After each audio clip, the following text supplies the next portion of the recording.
Good morning and welcome to Rock and Recovery. I'm your host, Jay. Today's special guest and highly uh something. I forgot the word, you know, recommended by Jasmine from Everything's Addicted, Brian Townsend. Brian, why don't you just introduce yourself and tell everybody what you do? Thanks, Jay. I appreciate you having me on and look forward to talking to you. My name is Brian Townsend, and I'm the president of Only 2MG Incorporated. We're a 501c3 in the United States dedicated to raising awareness of not only illicit fentanyl, but other public safety threats. I spent 30 years in law enforcement. I was a police officer in Missouri for about 5 years. And then I was a special agent with the U.S. Drug Enforcement Administration, the DEA, for about 23 years. Retired a couple years ago, but I still work with law enforcement, but now in a training capacity. I have my own training and consulting business. It's called Eagle Six Training. Do training and consulting not only with law enforcement, but also private organizations as well. And then I also work for an intelligence center where I, like I said, train law enforcement in a variety of topics, but primarily drug-related topics. And that's where my instruction in fentanyl and opioids in general really took off. And then from there, we formed the nonprofit Only 2MG and travel across the country, educating people on the new drug supply. You know what's going on nowadays. So, what is going on with the new drug supplies these days? And what was that foundation's name again? Only 2MG, ONLY, and then just the number two, and then MG. So only 2MG is a reminder of only 2 milligrams of fentanyl is enough to kill the average human being. And I say average, meaning, someone who hasn't built a tolerance or struggling with substance use disorder or addiction. The average person would die with only 2 milligrams of fentanyl, which is a couple granules of salt or sand. We're talking about the tip of a pencil. So one of the things I do, I have three presentations. My flagship presentation, which is 4 hours long, is really an overview of fentanyl. I dive into the historical history of opioids and how we got to where we are now. I talk a little bit about everything, what it is, what it does, the cartels, literally everything. My other two presentations, I have a lunch and learn. It's an hour. I typically do that for organizations that are interested in the topic, but can't devote 4 hours. And then my other presentation is called Shattering Dreams. And I do that for young people, several colleges and high schools and even middle schools, where if I can get an hour, I'm happy to have an hour. If I can get it, I'll talk about, fentanyl and how little it takes to kill you and how They've even deadly got this new stuff. It's even more deadly than just the fentanyl. It's so 2 milligrams of fentanyl. It's 0.02 milligrams of this new stuff that they just started, and they intercepted a couple packages already. And that's starting to scare me. It's not even overdosing anymore. It's systematically poisoning. Yeah. Yeah, absolutely. Yeah, the carfentanil we're seeing is stronger. Now we're seeing more nitazines.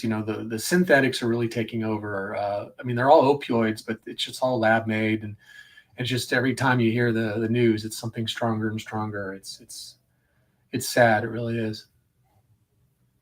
It is. So what is going on in the world of what type of things that should we be aware of as people? Yeah, the synthetics. Look at fentanyl. Fentanyl found its way into our drug supply via heroin. The drug cartel. To back up a little bit, we changed the way we manage pain, at least in the United States, in the mid 1990s with the release of OxyContin, and prescription pills just took off. We were handing them out like candy. And because of that, we saw more and more people turn to heroin. A lot of folks don't realize that 80% of heroin users, over 80% of heroin users, actually started with prescription opioid medication or prescriptions, right? And they, for whatever reason, couldn't get enough, were, needed something stronger, variety of reasons they turned to heroin. And drug traffickers at that time period, they couldn't produce this stuff fast enough. They really Wasn't that like the coal mining is the hillbilly heroin days, where just pain management clinics just giving pill pushers? Yeah, absolutely. The height of it was about 2012, 2013. In the United States, there were about 81.3 prescriptions per 100 people in the United States by 2012. I mean, that's ridiculous. It was, if you look at the numbers prior to 1996, it was pretty low. And we're getting to a lower amount now. I think the average in the United States is 37 prescriptions per 100 people, but still out of control. And a lot of these folks, like I said, they turned to street drugs. They turned to heroin, and the manufacturers, the drug traffickers, they started to cut this stuff with fentanyl. So that's how fentanyl got into our drug supply. And fentanyl is a synthetic. It's an opioid. It's 100 times, 50 to 100 times greater than or stronger than heroin. And it just took off. And you made a point earlier, poisonings, and I absolutely agree. These aren't overdoses; these are poisonings. People who were dying our drug death rate in the U.S. rose overnight. I mean, you look at the chart, it's this vertical or this vertical line, it just turns horizontal. And the problem is a drug, fentanyl, got into our drug supply unbeknownst to the user. And only 2 milligrams is enough to kill you. So that's what I think people need to be aware of, is that our drug supply has changed, especially young people. When I talk to young people, I tell them all the time, look, I know your parents might say, well, I tried drugs, I'm okay. And, it's a rite of passage, blah, blah, blah. Well, one, no, most people don't use drugs. And number two is the drug supply today is much, much, much different than our parents. It absolutely is. I mean, even marijuana, we can tackle every drug individually, and I can tell you why it's changed, in 2025 than it did 10, 15, 20 years ago. And on that, what is the overdose rate, and how many people are dying per year on just the stuff that we know of?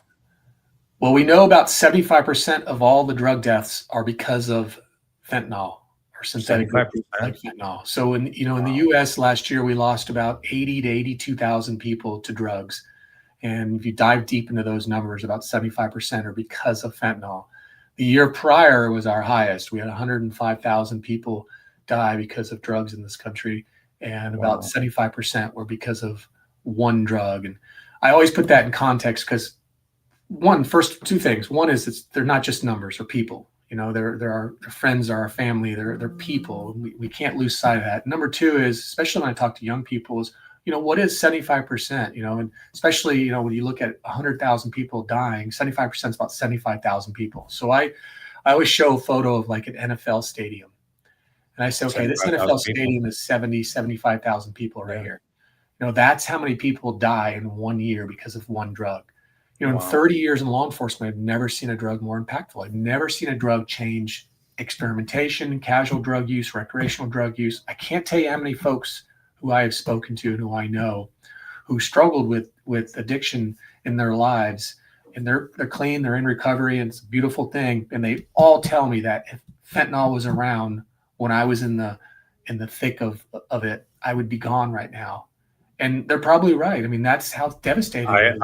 I would agree, because even the uppers are being cut with fentanyl. Yep. And it was scary because I would go through like almost a withdrawal. And I'll be honest, I've never craved anything. Methamphetamine was my drug of choice, but I knew whenever it was cut with methamphetamine or with fentanyl, because all of a sudden I'd start getting that withdrawal, that the dope sick feeling. Yeah. And I'm like, no. And I'm glad I got out when I did, because I can see myself, getting a bad batch from whoever and overdosing. I really could. Yeah, and that's scary, right? I mean, to think how devastating it's been. And one of the things I do is I look into what our drug supply looks at from the lab level. So let me back that up. In the U.S., we have a program called the National Forensic Laboratory Information System, the NFLIS, dash drug. And about 99% of all the labs in the U.S. participate in this program. and DEA runs it. And what they do is, and what I do is I look at three things. What's being submitted by law enforcement, what kind of drugs are out there, how much of this, of each drug is being submitted, and then really what's in it. When you dive deep into it, and it's blown me away. I mean, you talk about methamphetamine. The last statistics we have is about almost 17% of all the methamphetamine seized by U.S. law enforcement has fentanyl in it now. Almost 41% of all cocaine seized by U.S. law enforcement has fentanyl in it. And heroin, if you can find heroin, about 75 to 80% of all heroin now has fentanyl in it.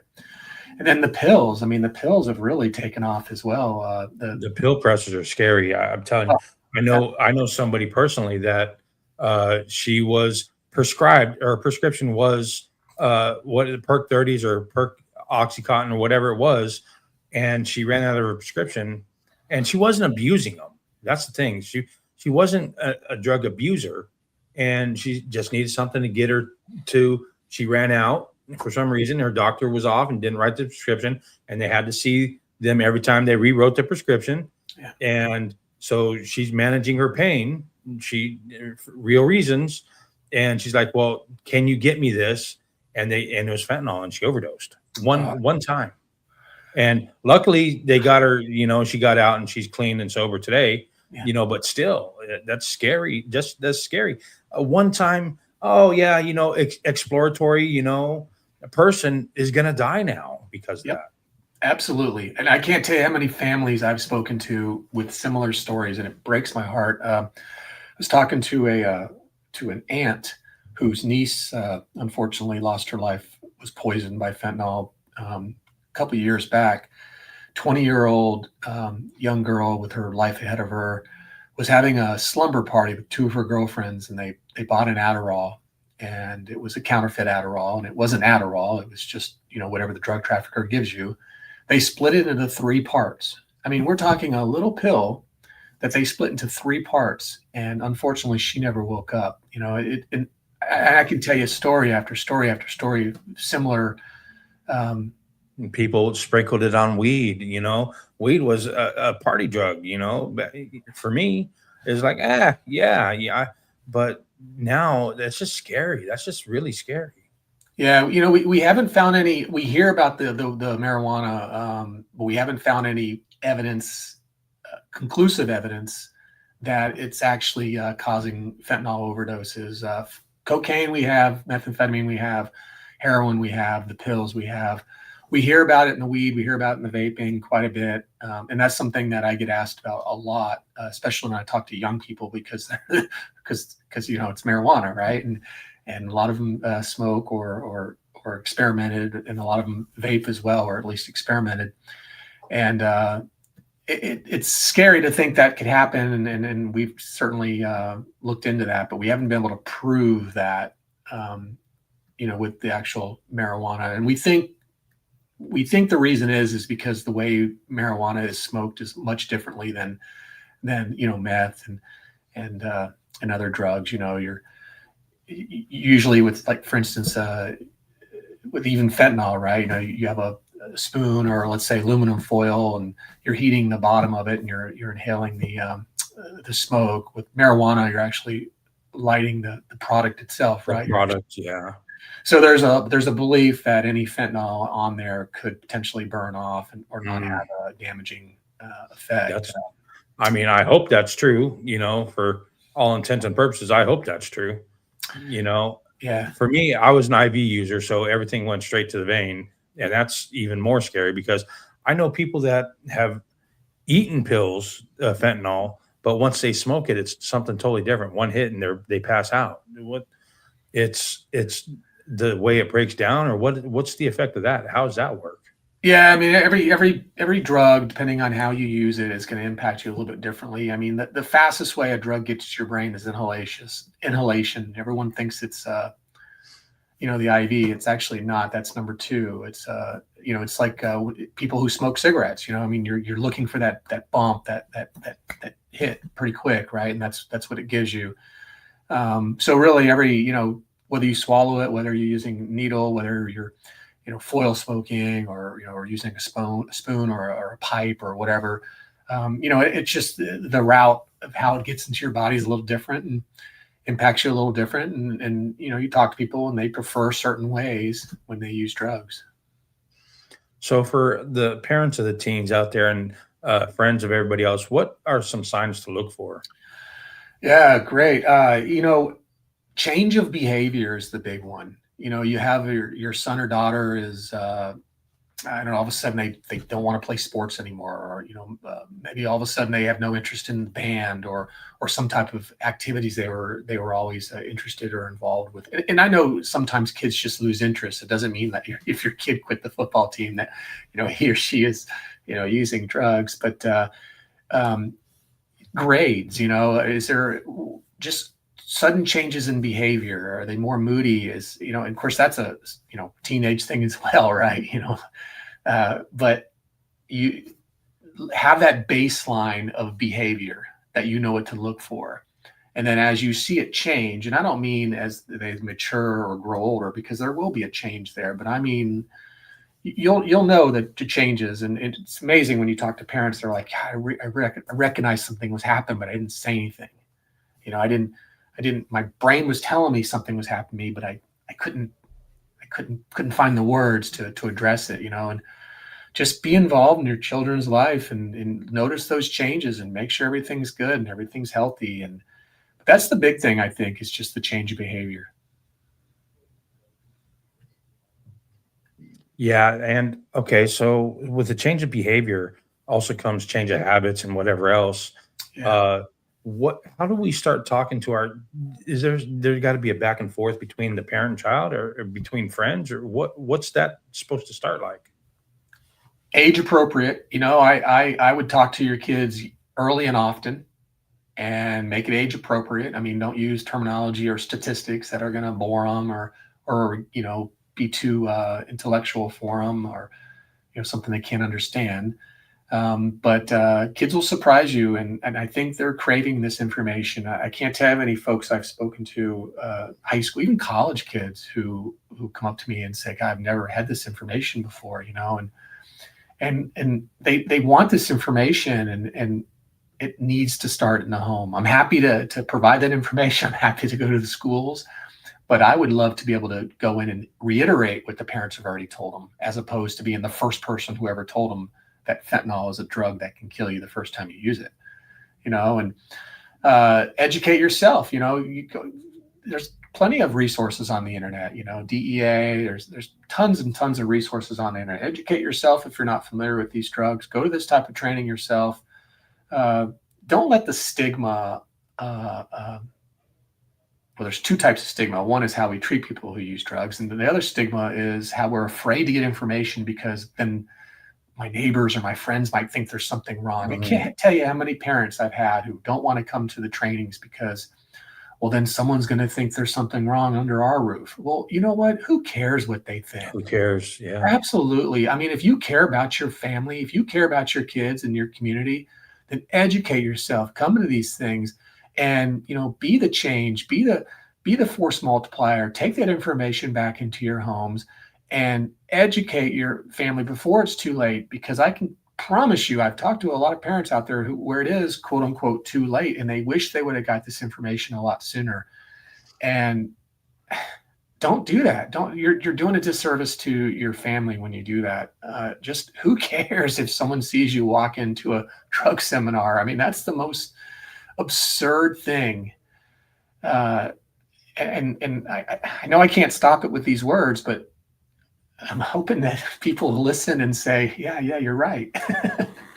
So for the actual users out there that are they're just trying to make it daily. I know fentanyl test strips are a big thing now. Are those effective? I'm not a big fan of them. I'm not. Look, I'm not opposed to demand reduction or harm reduction efforts, things like that. But I want to have the discussion on these things and figure out what works and what doesn't, because I don't want. Here's the problem: is we have very few resources being. Everyone can say, "Oh, there's millions and billions of dollars." No, we spend more money on plugging potholes than we do caring about people who are struggling with this stuff. It's the reality of it. So if if the stakeholders or purse holders only give us X amount of money, the last thing I want to do is waste it, right? I want to be efficient. So test strips, and I tell you what I don't like about test strips. If you and I were to buy some pills right now, go online and buy some oxy, and we bought 3, one for you, one for me, and one that we're going to test. Well, in order to test that pill, we have to destroy the entire pill, pill. So, okay, so it's negative. Well, that doesn't mean yours is negative or mine is negative. We don't know what that batch looks like. When these traffic, and I've been in these labs, when these traffickers are mixing this stuff together, they're using blenders, they're using sifters. I mean, you have no idea the quality. There's no quality control at all. You have no idea. And you talk about when you talk about fentanyl, at least, when you talk about only 2 milligrams. I mean, the story I was telling you, the lady I was talking to out in California, her niece Dallas, I mean, they split that Adderall pill into 3 parts. I was just listening to a podcast and trying to get a hold of this mother who lost her son a couple of years back. He took a quarter of a Xanax bar, a quarter. So you test a little bit of that, or you test that entire pill, doesn't mean that the rest of the batch is and it's just like powder as well. Okay, so I dip it in there and I get a negative. Well, there's a lot more powder to test. And unless I'm willing to destroy the whole thing, I'm not going to know whether or not there's fentanyl in it. And I don't want to take that risk. I'm not a fan of them. Some states have legalized them, some haven't. I'm just not a fan because here's the problem. I think it gives you a false sense of security. And that's my problem with it. And I do know there are some cases now where some young people have actually used the test strips and thought everything was good. And then a child died because of that false sense of security. And again, I'm not opposed to figuring out, what we can do to help people, but I don't think that's helping people. How dangerous is, I was going to ask this question. I'll refrain. But in the real world scenarios, I mean, how there's that car fentanyl now, and it's even naloxone or the spray isn't supposed to be effective. Is that true or? No, if it's an opioid, I always I've got some in my truck too. I've got Narcan in my truck. I don't care, Yeah. If it's an opioid, use it. Okay. Absolutely.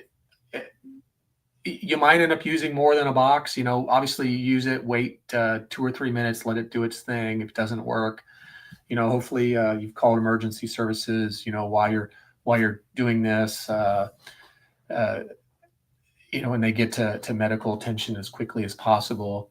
They might even need rescue breathing. But if it's an opioid, I always tell people use naloxone, Narcan, whatever brand you have. And even if it's been mixed with other drugs, like let's say xylazine, which is pretty common in our drug supply as well, xylazine will not react to the naloxone because it's a non-opioid. However, you don't know that, right? You don't know what this person used. You see a person overdosing in front of you, and you need to use naloxone and call for medical attention, and give them a fighting chance at life. How many officers are affected by this just by accidental? You know what I'm saying? Yeah. I'm so glad. I want to always talk about this more, and I never get a chance. This is zero. You can be around fentanyl without overdosing. You can. It can puff up in the air, and you're not going to breathe it enough to overdose. Yeah. Every single video we have seen of law enforcement has been proven negative. That none of them have showed a positive toxology screen for fentanyl. I know people, law enforcement, who have been in some of these videos that have gone viral, who have been in incidents where they believe they were exposed to fentanyl. I think it's anxiety. It is. And it's interesting is law enforcement is the only segment of the population that seems to be impacted by this now. I have literally videos of people cooking fentanyl with no PPE, no masks, no gloves, nothing.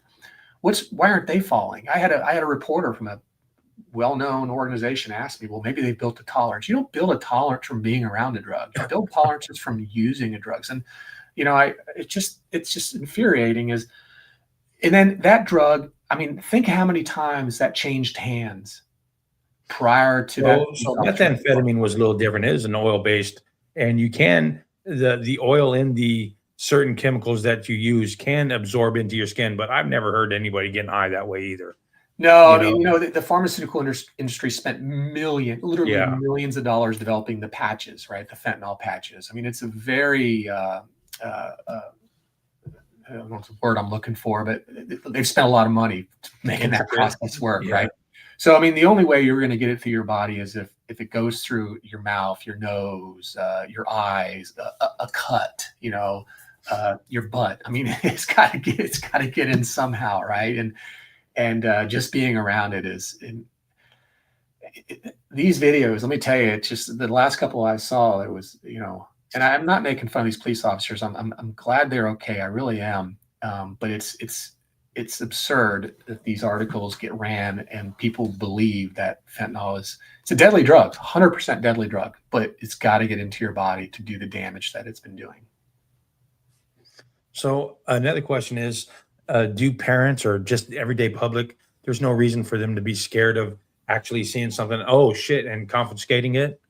Because I know a lot of that fear thing is like, if I touch it, oh no, if I touch it, I'm going to die, oh no, what's up with, same thing. Same thing. Absolutely. If you have a big cut on your hand, well, then obviously use some common sense, right? I always wear gloves. Always wear nitrile gloves. You can't see them back there, but I got a whole pack of them back there.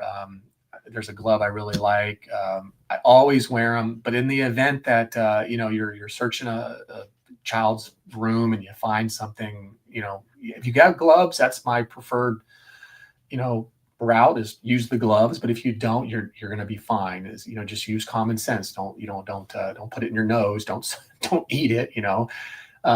There are other products in the market. I like. There's another one I really like. This is a company out of Ohio. It's called First Defense Wipe, and it's a product where you can wipe a surface down and it changes colors if it hits fentanyl. So there are things you can do to see whether or not fentanyl is present or has been present. But you're going to be fine. Just use gloves and some common sense. Yeah. What are some other things that we need to be aware of proceeding? I mean, is the war on drugs even effective right now? Yes, absolutely. I believe it is. But I think there is a holistic approach that needs to be taken. We can't arrest our way out of this. We just can't, period. I don't care if we throw more money in this, more officers, we just can't. So the problem, if you want to win the quote unquote war on drugs, reduce demand, period. I mean, that's the reality of it. I mean, if this is simple economics, we have a huge demand for drugs in the world, especially in the United States. You look at the U.S., especially since COVID, especially. Absolutely. I mean, the U.S. makes up a little over 4% of the world's population, yet we consume the majority of drugs. So I don't care if they're $1 million an ounce. People, if there is a demand, there will be a supply. I mean, that's just the reality of it. That's just business. It's just business. So, I mean, do I think the enforcement part is important? Yeah, absolutely. I think, I love seeing the Sinaloa cartel chopped up like it is right now, and on the defense of, the Cartel Jalisco and all the other traffickers. And, I love seeing these law enforcement agencies that are going after the traffickers who are killing people with fentanyl.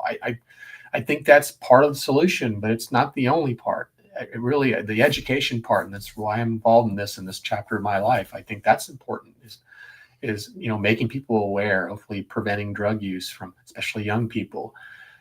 We got to do more. The stigma, we got to eliminate the stigma and how we treat people who are struggling with this. But it's a simple economics issue. Is fentanyl the biggest main concern right now? Is fentanyl? Is that only coming from South America, Mexico, South America? It originates from China typically. Okay. At least the chemicals do. And then there's other places around the world as well. India is number 2, and there's some other European countries that are sending the chemicals as well. But China, by far, number 1. And then those chemicals are typically exported to Mexico for manufacture, and then they're manufactured there, the fentanyl is, and then either the powder or pills are smuggled into the U.S. That's the primary. I mean, obviously there's a million different ways, Right. drugs can move around the world, but that's the primary way that fentanyl is getting into at least the U.S. And the main 2 organizations are the Sinaloa cartel and the Cartel Jalisco, CJ&G. But again, all the organizations are involved in this. And would taking down the cartels would they impact, or would just another one just take over? Because that's what I see. That's what one of the things that I noticed, when I was a drug dealer, in Colorado, and whenever I would go, somebody's always there to fill the spot. Yeah. And that's unfortunate, right? I mean, but that's the reality of what supply and demand is. I mean, if you're out of the picture and we have customers, then here I am. I have an opportunity to take them over, right? It does help, again, but I think it has to be a collaborative effort. Unilateral. Yeah, where we're looking at, not only the enforcement piece, but what are we doing for people, in addiction? What are we doing for kids? I mean, again, just it's got to be more of a holistic approach. I think just education and awareness, like you're saying, and the effects. There's always gonna be kids. I'll do what I want. Just because you tell me not to, that means I'm gonna do it. But just be very aware of the effects. That's all I'm saying. Absolutely. Whether you do it or not. I'm not nobody. I've done it for not that drug, but I've done drugs for 30 plus years. Whether you do it or not, just be aware of the effects that is happening, really. Yeah, absolutely. Being aware, and that's it. Knowledge is power, right? And not only knowledge is power, it's what you do with that knowledge. That's really the power. Knowledge is liberating, but it's what you do with it that's powerful. If you know that drugs can do X, Y, and Z, and then you're unfortunately, we know that a lot of these young people are going to be in situations where they're going to be, have to make this decision, and not naive enough to believe that they're going to say no or walk away from it, but with the right information, perhaps they are. Maybe there are some kids out there who will turn away from it. You think more alternative sentencing would help for let's say drug users, just the users, more treatment, more sentences to treatment than prison time, for personal use? Or yeah, I'm not opposed to it at all. I mean, I'm looking at a couple programs in my state. There's a program in Missouri called Jail Navigator Program, and there's a couple other things I'm looking at. I think there's some alternatives.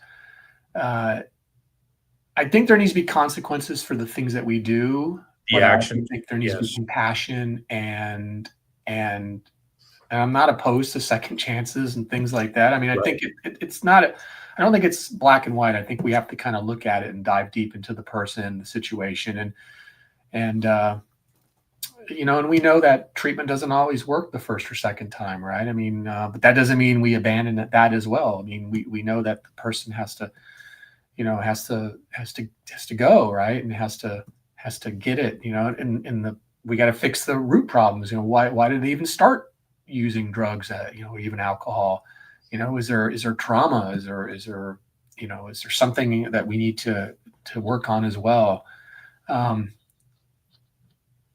not opposed to these programs. I think we just can't say this is it and here everybody goes. I think we have to, we gotta look at what works and what doesn't. And, with only a little bit of resources out there, we want to be efficient on how we spend that money. So what are some other things that you want people to know about this, what you're doing and everything that else is going on? Yeah, after 30 years in law enforcement, I've never seen a drug more impactful than fentanyl. I've never seen a drug destroy more lives than this one drug. And people don't realize how small, how little only 2 milligrams is. And, I mentioned earlier, it's only a couple of granules of salt or sand. Another analogy I use is sometimes I'll have a packet of sugar. A sugar packet is typically 1 gram, like a sweet and low package or something like that. 1 gram is 1,000 milligrams. So if 2 milligrams is a deadly dose, then that means that sugar package, if it were fentanyl, would be enough to kill 500 people. So there's sometimes, especially when I talk to young people, where I'll actually pour out a sugar package into a little glass vial. And I'll say, and I don't have one here with me right now, but I'll say this right here is enough to kill this entire student body of this high school. This little tiny bit. Now imagine this trickles into a pill, and then I'll reiterate the stories I tell them where, real stories where, I mentioned already, Dallas out in California where, a third of a pill, there's so many stories like that where these young people are experimenting or they're, casual drug use where it's, just every so often type thing, and they're losing their life. And it's horrible what this one drug has really done and how it's changed everything. And playing Russian roulette every time you consume a drug these days. Yeah, it really is. And I'm so glad I'm not in that lifestyle anymore. People talk to me about it. I'm like, I don't know, because it's so far removed from my life anymore. I'm glad about that. It's terrible what it's taken from me to get there, but I'm glad that I'm not in it anymore because I really wouldn't be. I honestly believe that I would not be here talking to you if that was the case. And so many people I've talked to are like that too. They're scared. Yeah. I see more and more people getting in recovery because they're scared of the drugs, not because they don't like doing the drugs that they're used to, but because they're actually scared of what they're getting now. And they're like, yeah, I'm good. Nope, don't want no more. And I feel I'm along the same way. It's like the whole game has changed tremendously. It's not out to get to forgetting that anymore. It's out to die, really. Yeah. Yeah. It's heartbreaking. It is. I talked to a lot of folks that are struggling with substance use and, and they just break down emotionally and they want to stop but it just takes over, right? They'll tell you, that dope sickness is worse than the fear of dying. Like it doesn't make sense to people when they hear that. They're like, what do you mean? You'd rather overdose and you'd rather use drugs to avoid dope sickness? Yeah. There are a lot of people out there who tell you 100%. Yeah. And it just takes over, right? It takes over the brain and people don't realize how debilitating that is. And that would be one thing I would say is just have a little more empathy. Just have a heart. These are people. They're not numbers. They're struggling, and the more we can care and get them the help they need, the better off they are, and the better off society is. And some of the hard things to do is take the next right step, and that's just asking for help. Yeah. And if as a law enforcement officer or a former law enforcement officer, did you ever judge somebody that was asking for help? I did early on. And I'm not ashamed to admit that. I mean, I'm ashamed that I did it, but I was learning. I had a hard time wrapping my head around what addiction is. I would say early on, why can't that person stop? And I hear that a lot nowadays. Yeah. I hear that from moms and dads all the time. So why is Junior destroying this family? Why can't he stop? And the more I dove into what that was early on in my law enforcement career, the more I started to understand what was happening, from a higher level, right? Almost a scientific level, like what's going on in the brain. And then that gave me more empathy, and it gave me the ability to really speak to folks who are struggling with this. And I couldn't understand it because I'd never been in it, but I could understand what was happening in their brain. And they realized that I was making that effort and that I actually cared about them. And I think that's part of communication, is that building that trust, right, between two people, and understanding that I was being authentic, But yeah, early on, I didn't get it, I didn't understand it. And there was a lot of things in life I didn't understand, a lot of, uh, when it came to, law enforcement and working with people.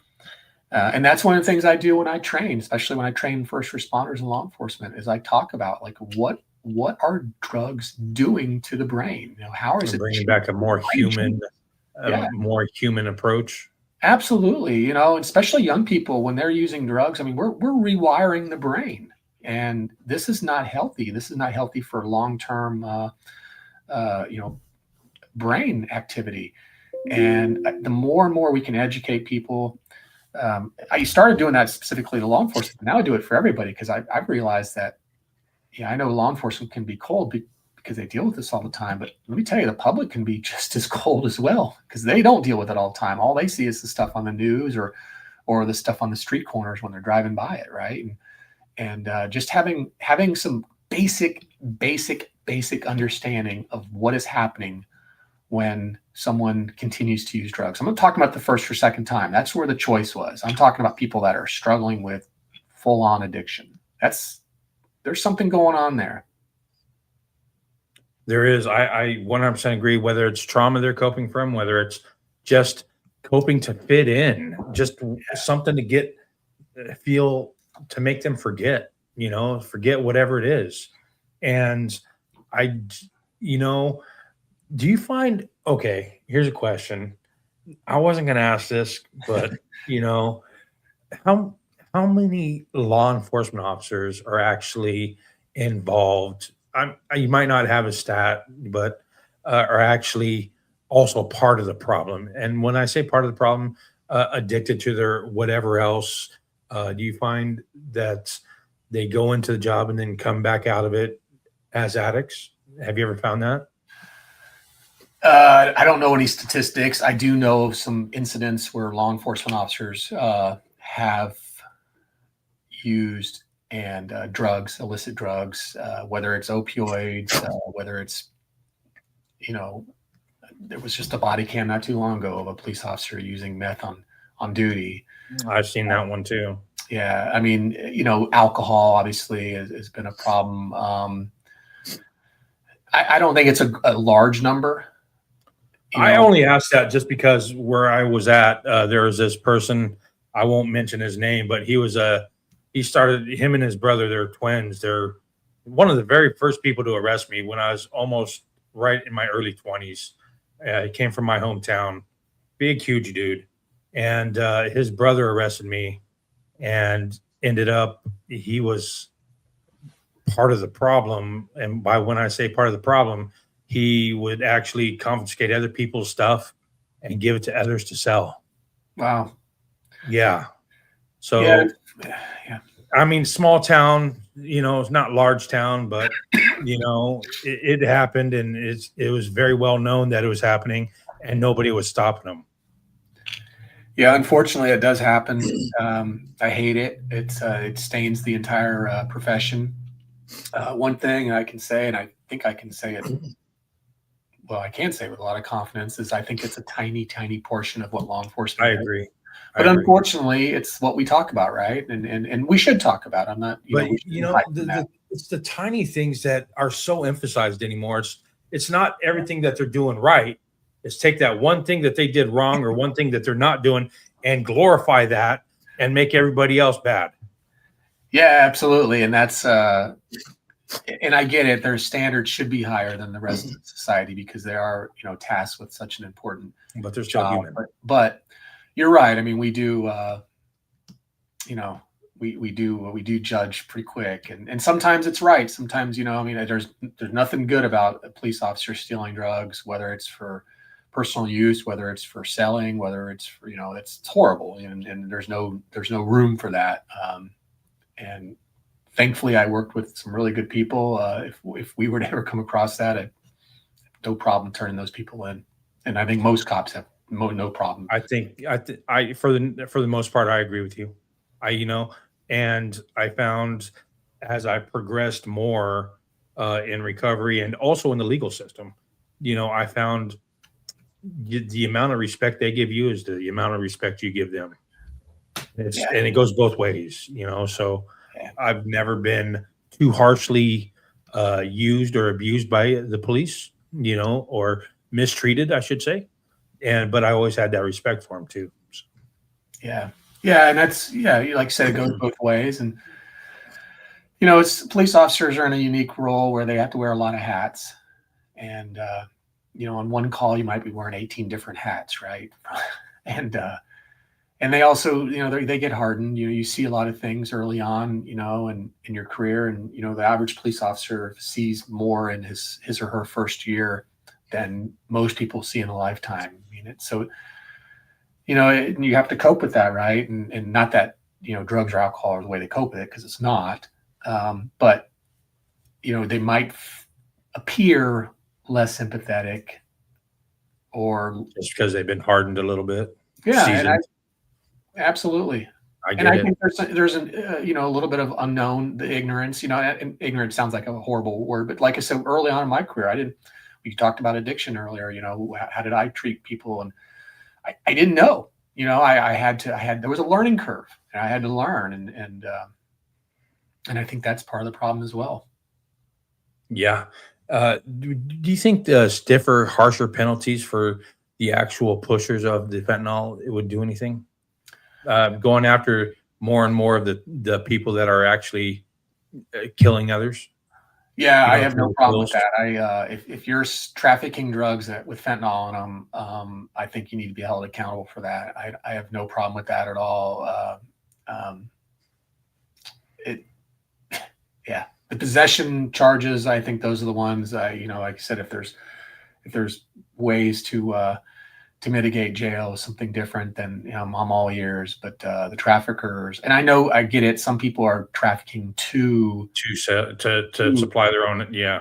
absolutely. And I think you have to look at every situation a little different. But at least from the DEA, from our level, we weren't messing with people struggling with addiction who are trying to make a couple dollars. We're at the higher echelon of the traffickers, and these people have one thing in mind: it's money. Period. They don't care who they harm, who they hurt. It's money. And so yeah, I have no problem there with harsher penalties. Do you? I don't know if you know or not. Do we keep going back to the supply and demand thing? If we were to cut off the money supply back, you think that'd have a bigger impact on the drugs coming across? That's one thing that we've been doing quite a bit over the years. I'd love to see more of it, and I think we have seen some. It's being addressed at many many high levels, and that's just from my point of view. If you cut off the money, then there's not going to be what's the point? Flood. But if you're not getting anything in return, yeah, right. You can't celebrate the fruits of your criminal activity. You can't keep fronting something if it's not paying off. Right. Yeah, and there's been an emphasis in DEA at times. I mean, I can think of different administrators we've had where the emphasis has been money, money, money. And I think it's always been there, and even to this day, I mean, we're always interested in seizing assets, freezing money, looking at where the money goes nationally, working these money laundering organizations and networks. And I think we've actually seen an increase in that over the last, 3, 4, 5 years. And I think we'll continue to as this stuff gets more advanced, cryptocurrency, the digital assets. I mean, traffickers are always figuring out different ways or these transnational criminal organizations, if you will, are looking at different ways to $1 billion industry. Yeah, I mean, they're more sophisticated. They adapt quicker than we do because they don't have laws, they don't have morals or values. They just, it's all about money. You're a 10-year-old kid. Take this over there and give it to that person and bring me back whatever he gives you. Yeah. Yep. Absolutely. Yep. Well, if there's one thing you wanted anybody to take away from this conversation that we had this morning, what would that be? I'm going to reiterate something I've said earlier. We're talking about only 2 milligrams of fentanyl. We're talking about a couple granules of salt or sand. I mean, think about the tip of a pen. literally the tip of a pen. The amount of drugs that would fit on that tip of the pen can kill you. And how are people supposed to get a hold of you, maybe to make a presentation to their facilities, schools, whatever? Our website is only2mg.com. So www.only2, just the number 2, and then mg.com. So we just had that website transitioned. It was an old website, and I had somebody kind of push it into modern day. There's a learning curve for me when he did that, because I don't know how to go in and fix some of the broken links, but there is a website. My information's on there. My contact information's on there. I'd say this, there is no cost to have me come out. If an organization can afford it, then great, because we're a nonprofit. And let me tell you, fundraising in this atmosphere, in this space, most people don't care about drugs. They think it's, they don't care. It's not that they don't care about drugs. They don't care about the addict enough. 100%. You hit the nail on the head. And so most people don't, anyway, bottom line is it's really difficult to fundraise in this space. But with that said, we'll find the money. I self-fund a lot of this stuff because it's too important not to. I don't want an organization to say, well, we'd love to have Brian come out. Oh, but we can't afford them. We can't afford it. Yeah. If you can't afford it and you want to make a couple $100 donation to the nonprofit, so that'll help me get it to other places that can't afford it, then wonderful. But if you can't, I don't want money to be a barrier, to be an obstruction. Call me, email me, let me know what you want, what you need, and we'll figure out a way to make it work. That's awesome. Thank you for taking time out of your busy morning this morning. And I know it's early where you're at. I know it's early where I'm at. Shit. But thank you for coming on here and giving awareness. I really appreciate that. Yeah, thanks, Jay. I appreciate you and your time too. So thank you. And what you're doing. I hope that, and I know I'm going to hear bigger things and more things, and maybe sometime down in the future you can come back on. Perfect. Sounds like a plan. Awesome. You have a great day. You as well.